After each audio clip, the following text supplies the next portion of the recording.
If you do not put the work in to move away from your anxious attachment style, it will literally sabotage your relationship. You will sabotage your relationship and end up alone. Hey guys, welcome back to my channel. In today's video, I want to talk to you about how to deal with, how to cope, and how to eventually be able to overcome anxious attachment style. I think it's incredibly beneficial to understand your attachment style and almost crucial. And if it isn't a secure attachment style, to be able to heal and move towards a secure attachment style. As someone who has first-hand experience with an anxious attachment style, it can ruin your life. It can sabotage your life. I don't think it's really possible to heal an anxious attachment style in a week, in a month.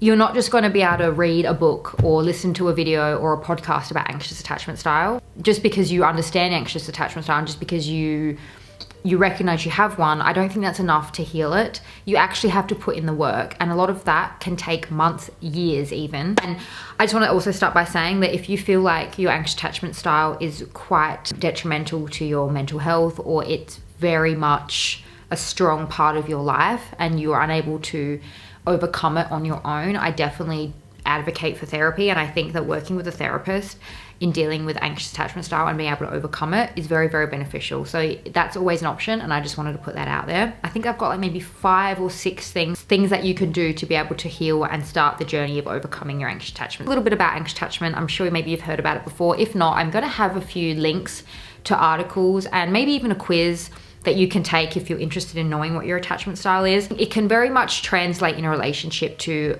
very clingy, needy behavior. It can sometimes come out as very controlling. You can sometimes almost sabotage and push your partner away because maybe you constantly need reassurance, or you're constantly stressing and anxious and worried about the relationship and the future of the relationship, and whether or not they're going to leave you, whether or not they even love you, whether or not the emotions and the feelings that you're feeling are even real, if they even care about you. A lot of that can be very, very detrimental to any relationship, and especially the one with yourself. Recognizing and acknowledging that you have an anxious attachment style is the first step to being able to deal with, cope with, and overcome it.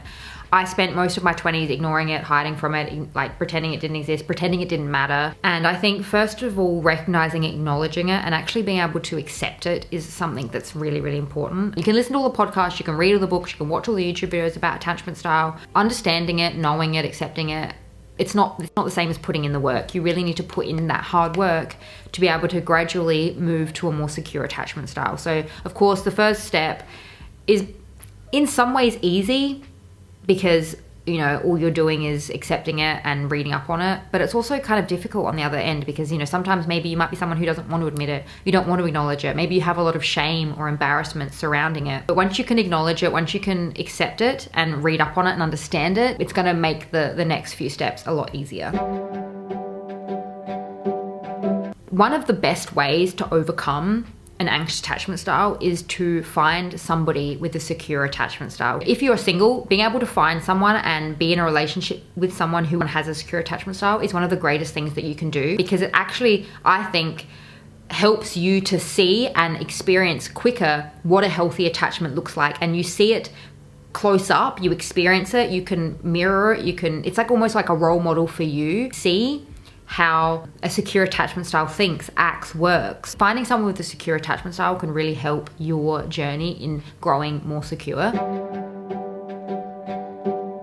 So the third step, and this I think can be the hardest, and I definitely found it very, very hard. Like, do not even underestimate how hard I found this. I honestly think if you're in a relationship right now, I think if you identify someone who has an anxious attachment style, this is not something that you can keep from your partner, okay? This is not something you can keep from your partner, because as much as you think you're probably keeping it from them, trust me, you're not. Because if you're not going to be honest with them about your anxious attachment style, they're just going to see it as you pushing them away, you're sabotaging it. Maybe they're going to think you're crazy. And I think that if you can be honest with them, if you can express to them, hey, look, I've realized this about myself. Once they're aware, they're better able to support you. They're able to give you the reassurance that you need, but also give you the space that you need to be able to work through this yourself, and also be able to support you and work through it with you. Once you've been able to understand it, express it to not only yourself, but your partner if you have one, you're working through it, you're mirroring their behavior, using them as a role model, it makes the process of self-soothing a lot easier.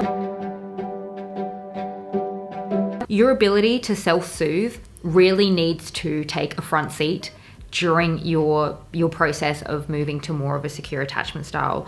The process of self-soothing is going to be so beneficial for you and your relationship in general. But also the balance of knowing to self-soothe, but also knowing when you may need to ask for a little bit more support. I personally believe that it has to be a delicate balance. There's nothing wrong with asking for more support and telling them what you need from them to feel more secure and more supported. But on the other side of it, and on the other hand, I don't think that that should be the only strategy. I do think, and I've mentioned this before in other videos, but I do think understanding and realizing and learning how to self-soothe is so crucial and so important, because constantly asking your partner for more support and more love and more affection and more reassurance can kind of make the problem worse, because you're not actually learning to deal with this yourself. You're not learning to self-soothe. You're not recognizing your thoughts, behaviors, and actions, and you're actually putting the responsibility of this thing that is your thing onto someone else. It should not be their full responsibility to make you feel secure. A lot of it is self-soothing and work that you need to do within yourself and on yourself. And being able to self-soothe, you need to learn and be able to sit with your thoughts and sit with the uncomfortable feelings and work on that retraining of your brain to deal with the current situation, which leads me on to my next point. One of the biggest things that has helped me throughout this process is, of course, obviously self-awareness, but the ability to understand where my brain is going and self-soothe. And by doing that, one of the biggest things that's helped me is journaling. Now, for the past, like pretty much most of my 20s, I was a very inconsistent journaler. And honestly, I didn't see a lot of benefit in journaling, but this is one area where I was like, oh my God, this shit works, okay? This shit works. And my specific example I want to share with you is when I first realized it worked, when way back in October, when I only just, this is like in the space of a week, I was experiencing the worst anxiety in regards to my relationship I'd ever experienced. You know, my partner was all the way on the other side of the world. I'd come to accept that this is how I am. This is the way I am, and this is not the way I want to be. I need to work through this without obviously sabotaging, ruining my relationship, or like literally sending myself into a tizzy, stressful, anxiety-ridden mess. I began the process of journaling, and journaling helped me, and it kind of worked in conjunction with the ability to self-soothe. Journaling was my self-soothing, and it worked wonders for me. Because what I realized as well, and I've mentioned this in another video in regards to anxiety, but an emotion can only last 90 seconds. It's the stories that we tell ourselves in regards to that emotion that what lasts longer and that what kind of linger on. So for me, journaling about my anxious attachment style and journaling in the situations where maybe in the past I would have been on my phone being like, hey, are you okay? Hey, I haven't heard from you. Hey, journaling saved me, and it probably saved my relationship as well. My brain, when I'm in this anxious space, runs like 1,000,000 miles an hour, guys, like 1,000,000 miles an hour. Like my hand could not keep up.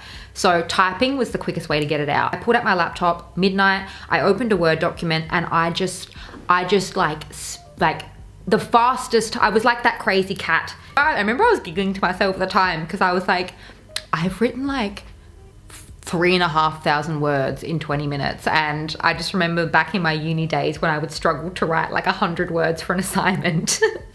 I literally had just like poured out 3,500. I think it was probably closer to like 4,000 words. I had just like poured out. Like I wasn't filtering, I wasn't fixing my spelling mistakes. I was just freaking going ham on this keyboard, getting it all out, like purging this from me. And it was such an interesting process. And in that moment, I truly understood the benefit of journaling, because instead of running to my friends, my family, harassing my partner at the time, I was able to sit with myself.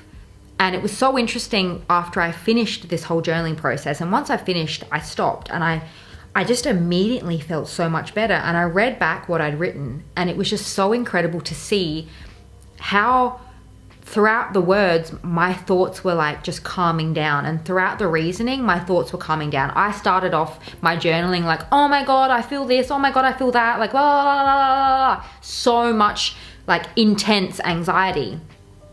to then just the steps, the natural progression of I began to second guess my thoughts and my beliefs. And I started to, put my thoughts and my beliefs, on the stand and treat them like a case, like a court case. And I would be like, well, what is the evidence for that? You actually slowly start to break down your thoughts and your anxiety, and you start to question them. What is the evidence to support that? And I started to ask myself, what if that's actually not true? I actually started to see the ridiculousness of those thoughts and of those beliefs and of those behaviors and those coping mechanisms. And I put them on the stand, and I started to analyze them through journaling. And in the space of 20 minutes, I just felt so much more calm and so much more clarity. This is something you're trying to work through. I wholeheartedly recommend the process of journaling. And, don't get too caught up in, but the right way to journal is to do it with a pen and paper. The right way to do it is the way that you're going to do it, and the best way to do it for you. If literally, like, your hand can't keep up with your head like mine, like, just type it out. Literally, the crazy cat meme, okay? Type it out, and you will feel so much better. You're able to recognize and see your thoughts as an objective third party when you journal. You're able to kind of have this conversation with yourself. And truthfully, a lot of the things that you're journaling are things that once you've done it, you realize that this is not something that you should put on your partner. This isn't something that you'd even want to put on your partner. And being able to work through it yourself, it's just so much healthier. It's so much more better for you, your relationship. When you're able to self-soothe and have that self-awareness to deal with these things on your own. And of course, yes, I'm not at all disregarding the fact that you may need to ask for support. But there are times where your partner may be busy, your partner, your friends, your family. You can't keep running to other people to fix what you need to fix. So these are the steps that I've taken, and I'm still in the process of taking, I believe have made me progress so far in such a short amount of time. I think I've honestly moved leaps and bounds. Like, the progress I've made in the last 6 months has been like transformational. I do hope that maybe some of these things that I share with you, some of these really truthfully very vulnerable aspects of my life that I share with you, are able to help you in this process, especially if you're someone who's dealing with an anxious attachment style, or you're trying to move more towards a secure attachment. I really, really hope this was beneficial for you. There's nothing more I want, because I know the prison that is your own mind. If you're living with an anxious attachment style, it can feel like hell. Like, it's so hard to live with an anxious attachment style. So I really hope that these things that I share with you today, and these tips and these coping mechanisms and these new things that I'm trying that have helped me and that are helping me retrain my brain and move more towards a secure attachment, have helped you in some way. I'd really love to hear from you in the comments down below. Please share with me your experiences. I know it's a very vulnerable topic, but I'd really love to hear from you if you're willing to open up. I'm gonna have another one linked to you right here. If you haven't had enough of me just yet, feel free to join me over there. Thank you so much for joining me in today's video, and I'll see you in my next one. Bye.